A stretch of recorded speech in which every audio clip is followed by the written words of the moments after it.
కలకలం ఒక ఆనందం వ్యక్తం అవుతుంది. ఇందాక నేను పురంధేశ్వరి మాట్లాడుతుంటే చూశాను వాళ్ళ అధికార కార్యక్రమంలో. ఆమెకు కూడా చాలా చాకచక్యంగా పొత్తుల సంగతి ఎలా ఉన్నా మన పార్టీని పటిష్టం చేసుకోవాలంటే పొత్తుకు తలుపు తీసి ఉంది అనే ఒక అంటే ఆ ప్రశ్నే మన ముందు ఉంది అనే మాట ఆమె చెప్తూ ఉన్నారు. సో ఇవి ఇంకా ఆలోచిస్తారు కదా, సీనియర్లు కదా జోగయ్య లాంటి వాళ్ళు. కాబట్టి ఇవి పవన్ కళ్యాణ్ వీటిని పరిష్కరించాల్సిందే. రెండవది వీటిని ఇగ్నోర్ చేసి ఆయన వీటిని విస్మరించి తోసిరాజని ఆయన వెళ్ళగలిగిన పరిస్థితి మాత్రం ఉండదు. ఏదైతే తనకు బేస్గా ఉంటుంది అనుకుంటున్నారో అదే ఇప్పుడు ఒక విధంగా రేస్లో మీరు ఎక్కడున్నారని ప్రశ్నిస్తున్నప్పుడు దానికి జవాబు చెప్పాలి. మీరు ఇప్పుడు ఆంధ్రప్రదేశ్ అసెంబ్లీ దగ్గరికి వెళ్ళండి, అక్కడ పేర్ని నాని మాట్లాడాడు. అవును, పేర్ని నాని మాట్లాడుతూ మొన్న పవన్ కళ్యాణ్ జగన్ నేను అర్జునుడిని క్లెయిమ్ చేశాడు, మీరు అర్జునులు అయితే ఇవన్నీ ఎట్లా చేస్తారో అది చేస్తారు ఇది చేస్తారని ప్రశ్న వేశారు కదా.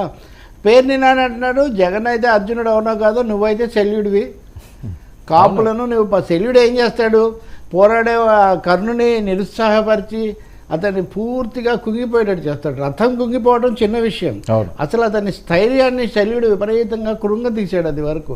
సో మీరు శల్యుడు అని అంటే ఇప్పుడు మహాభారత పాత్రలు ఆంధ్రప్రదేశ్ రంగస్థలంలో విపరీతంగా వర్తిస్తున్నాయి. అంతకుముందు ఎన్టీఆర్ గారు అన్ని పాత్రలు వేశారు, కానీ ఇప్పుడు రాజకీయ నాయకులే శల్యుడు, అభిమన్యుడు, కర్ణుడు, భీష్ముడు, శకునులు అయితే చాలామంది ఉన్నారు. ఇంకా ఎవరు శకుని అనేది మనం ఇంకా నిర్ణయించాల్సిందే. కానీ కాబట్టి పేర్ని నాని కూడా ఆయన సోషల్ బ్యాక్గ్రౌండ్ కూడా మీరు గుర్తుపెట్టుకుంటే ఆయన బాలశౌరి మీద విపరీతంగా చేస్తున్నారు. ఇప్పుడు మీరు వచ్చి ఇక్కడికి వచ్చి పెద్ద పెద్ద మాటలు చెప్తారు, మీరు జగన్ దగ్గరకు వచ్చి ఏం చేశారు, పైగా నాదెండ్ల మనోహర్ను కాళ్ళు పట్టుకొని మీరు చేరారు అంటున్నాడు. చిరంజీవిని కూడా చిరంజీవి మా అన్న తప్పు చేశాడు, దాన్ని దిద్దడానికి నేను పార్టీ పెట్టానని నువ్వు చెప్పావు, నువ్వు చేస్తుంది ఏంటి అని చిరంజీవిని కూడా తీసుకొచ్చాడు.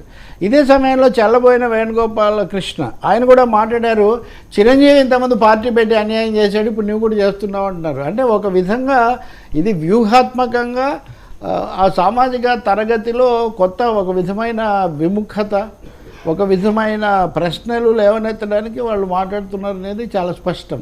హరిరామ జోగయ్య లేఖ వాటి అన్నిటికీ కూడా ప్రతిబింబంగా మనం పరాకాష్ఠగా భావించవచ్చు. మీరు బాగున్నప్పుడేమో ఆయన తీసుకొని వచ్చి కూర్చోబెట్టి ఆయన ఆశీస్సులు కావాలని చెప్పి, అవును, ఆయన మాట్లాడింది మనకు నచ్చనప్పుడేమో దాన్ని పట్టించుకోకుండా పెడచెవిన పెడితే అది ఎలా ఉంటుంది.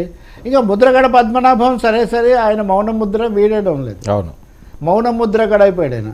మామూలుగా ముద్రగడ లేఖలు ఎక్కువ రాసేవాడు, జగన్కి రాసేవాళ్ళు, చంద్రబాబుకు రాసేవాళ్ళు, ముద్రగడ లేఖలు రాస్తారు. ఇప్పుడు కూడా ఆయన పవన్ కళ్యాణ్ గారికి ఇన్విటేషన్ పంపించిన తర్వాత, ఇన్విటేషన్ మీన్స్ ఓకే ఎవరితో రాయబారం పంపించిన తర్వాత ఆయన ఇరుకును పడ్డారు, ఇబ్బందులు పడుతున్నారు, పైకి తేల్చుకోలేని దుస్థితి ఉన్నదని చెప్పి కూడా పెద్ద అంటే ఆయనేమో ఒక దగ్గర ఆగిపోయినాడు, హరిరామ జోగయ్య ఏమో ముందుకు వచ్చి ఉన్నాడు. సో ఇద్దరు కాపు పెద్దలు కూడా ఒక విధంగా ఆయన మౌన ముద్రగడ అయితే ఆయన లేఖ పాత్ర ఆయన తీసుకున్నారు. దీని మీద పవన్ కళ్యాణ్ ఏమీ స్పందించకుండా ఇలాగే దీర్ఘకాలం ఉండలేరు. వారాహి యాత్ర సమయంలో కొంతవరకు స్పందించి అందరికీ నమస్కారం పెట్టాడు, తర్వాత బహిరంగ లేఖ రాశారు. మీరు మాకు లేఖ రాశారు బాగానే ఉంది, మేము లేఖ రాస్తే మీరు స్పందించరేంటి అంటే ఇప్పుడు ఇక్కడ జరిగేది ఏంటంటే కేవలం పవన్ కళ్యాణ్ జనసేన యాంగిల్ కోణం ఒక్కటే కాదు, తెలుగుదేశం పార్టీ ఆయనతో పొత్తు పెట్టుకోవడానికి కీలకమైన కారణం ఏంటి, ఈ తరగతి వర్గం యొక్క ఓట్లు ఇవన్నీ కూడా మాకు రావాలి వస్తాయి అనే దాంతో కదా. ఇప్పుడు ఆ బేస్కే ఎసరు పెడితే కనుక అప్పుడు ఏం జరుగుతుంది. కాబట్టి అలాంటి ఒక పొలిటికల్ కెమిస్ట్రీ చాలా విపరీతంగా అనేక కోణాల నుంచి అక్కడ పనిచేస్తుంది. అనేక రసాయనాలు, రాజకీయ రసాయనాలు ఎవరికి తోచినవి వాళ్ళు అక్కడ విసురుతూ ఉన్నారు. మరి చివరికి ఏమవుతుంది. రెండవది కొంత స్పష్టత కనుక రాకపోతే మటుకు ఏదో ఒక సమాధానం ఏమీ ఇవ్వకపోతే, కాపు పెద్దలు ఎవరి ఆశీస్సులు అయితే కావాలి వాడి అదే భవిష్యత్ అని చెప్పారో మీరు, వాళ్ళ మాటలకు మీరు అస్సలు ఏం జవాబు చెప్పకపోతే అంటే అనుకూలంగా వాడుకుంటారు, అదే ఆక్షేపిస్తే మటుకు అవతల పడేస్తారు అనే మెసేజ్, అంటే యూజ్ అండ్ త్రో అనే ఒక పదం బలంగా ఉంది కదా, ఇలాంటి మెసేజ్ కనుక వస్తే అది చాలా చెడుపు చేస్తుంది ఇది వాళ్ళ కూటమికి. సో ఈ ప్రశ్నలు ఉన్నాయి నిజంగా.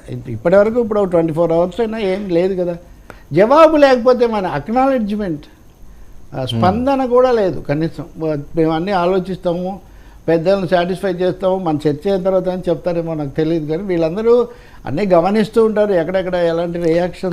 ఇప్పుడు హరిరామ జోగి గారు లేఖకి ఎవరు స్పందించాలి, స్పందించాల్సిన అవసరం ఏంటని చెప్పి కూడా చాలా మంది మాట్లాడుతున్నారు. ఓకే ఆయన అభిప్రాయాలు ఆయన తెలియజేస్తున్నారు, మా వ్యూహాలు మాకు ఉన్నాయి కదా, ఆయన లేఖ రాసిన వ్యూహాలు ఏం లేవు. మీరు చంద్ర వ్యూహమో లేదా మోదీ వ్యూహం, మోదీ చంద్రబాబు వ్యూహాల్లో ఆ మధ్యలో